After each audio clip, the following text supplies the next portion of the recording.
देवभूमि उत्तराखंड की राजधानी देहरादून से आज एक ऐसी खबर जो सिस्टम को आईना दिखाती है, जो कुर्सियों पर बैठे अफसरों को यह याद दिलाती है कि सरकारी गाड़ी किसी की निजी विरासत नहीं है, बल्कि जनता की जिम्मेदारी है।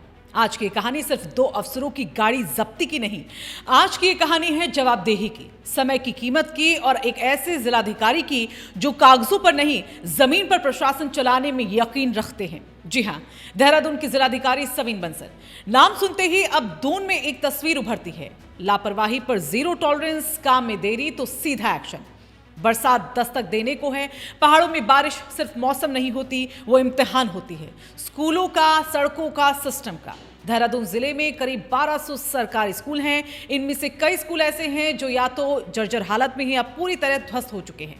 ऐसे स्कूलों में पढ़ने वाले बच्चे बरसात में सबसे ज्यादा खतरे में होते हैं। छत टपकती है, दीवारें दरकती हैं और हर दिन एक सवाल बनकर खड़ा होता है, अगर कुछ हो गया तो जिम्मेदार कौन? इसी खबर को भांपते हुए जिलाधिकारी सवीन बंसल ने करीब 10 दिन पहले शिक्षा विभाग से साफ साफ आदेश दिया, जिले के जर्जर स्कूलों की पूरी सूची दो, मरम्मत और पुनर्निर्माण के लिए बजट का पूरा एस्टीमेट दो और वो भी समय पर। जैसा अक्सर होता है, फाइलें घूमती रही, रिपोर्ट अटकती रही और समय निकलता चला गया। मुख्य शिक्षा अधिकारी विनोद कुमार ढोंडियाल और जिला शिक्षा अधिकारी प्रेमलाल भारती समय रहते पूरी रिपोर्ट नहीं दे पाए। शायद उन्हें लगा होगा चल जाएगा, डीएम है, समझ जाएंगे, थोड़ी देर हो ही जाती है। लेकिन इस बार सामने थे डीएम सवीन बंसल। फिर जो हुआ वो जो दून में कम ही देखने को मिलता है। जिलाधिकारी ने ना तो लंबी मीटिंग की, ना ही नोटिसों की लाइन लगाई, सीधा साफ और सख्त आदेश, सरकारी गाड़ियां जब्त की जाए। जी हां, मुख्य शिक्षा अधिकारी और जिला शिक्षा अधिकारी बेसिक दोनों की सरकारी गाड़ियां जब्त कर ली गई। अब हाल ये है कि जिस अफसर कल तक सरकारी गाड़ी में सायरन और बोर्ड के साथ चलते थे, आज वही अफसर टैक्सी से दफ्तर पहुंच रहे हैं। कभी किसी कर्मचारी से लिफ्ट मांग रहे हैं तो कभी पैदल निरीक्षण। दून के प्रशासनिक गलियारों में अब एक ही चर्चा है, डीएम साहब मजाक नहीं करते। और अब जरा गौर कीजिए इस सिस्टम की रफ्तार पर। जिन रिपोर्टों में दिनों की देरी हो रही थी, जो फाइलों में अटकी थी, गाड़ी जब्त होते ही वही रिपोर्ट तैयार होकर डीएम टेबल पर रिपोर्ट में सामने आया है।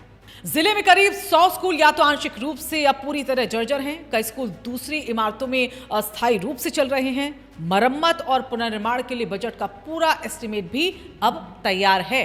यानी सवाल ये उठता है, अगर समय पर रिपोर्ट बन सकती थी तो पहले क्यों नहीं बनी? ये पहला मौका नहीं है जब डीएम सवीन बंसल ने ऐसा सख्त कदम उठाया हो। देहरादून में चार्ज संभालते ही उन्होंने साफ कर दिया था, जनता के काम में देरी बर्दाश्त नहीं होगी। क्लेमेंट टाउन कैंट बोर्ड के सीईओ का वाहन जब्त, 8 महीने तक पेड़ कटान की फाइलें दबाने पर वन निगम के अधिकारियों को फटकार और साथ ही वाहन जब्ती शिकायतों में लापरवाही पर अफसरों की गाड़ियों पर ताला। यह एक्शन सिर्फ 2 गाड़ियों की जब्ती का नहीं है, ये संदेश है, अगर बच्चों की सुरक्षा में इससे जुड़ा हुआ कोई मामला है तो कोई बहाना उस पर नहीं चलेगा। जर्जर स्कूलों में एक ईंट गिरती है तो सिर्फ दीवार नहीं टूटती, भविष्य दरकता है। और शायद यही वजह है कि डीएम सवीन बंसल इस मामले में कोई रिस्क नहीं लेना चाहते। हालांकि सूत्र ये भी कहते हैं कि जब्त की गई गाड़ियां वीआईपी प्रोटोकॉल में लगाई गई हैं। लेकिन बड़ा सवाल यही है, अगर रिपोर्ट समय पर होती तो गाड़ी जब्त होती ही क्यों? सिस्टम में कारण चाहे जो भी हो, लेकिन नतीजा साफ है, काम में देरी मतलब सजा तय। दून की जनता, सोशल मीडिया और प्रशासनिक हलकों में अब एक सुर में आवाज, ऐसे ही अफसर चाहिए, क्योंकि जब तक डीएम सख्त होता है तो पूरे सिस्टम में हर फाइल तेज चलती है। अगर हर जिले में ऐसे ही डीएम हो तो क्या स्कूल जर्जर रहेंगे? क्या फाइलें महीनों दबेंगी? क्या जनता को बार बार चक्कर लगाने पड़ेंगे? शायद नहीं। देहरादून डीएम सवीन बंसल ने आज ये साबित कर दिया, कुर्सी बड़ी नहीं होती, जिम्मेदारी बड़ी होती है।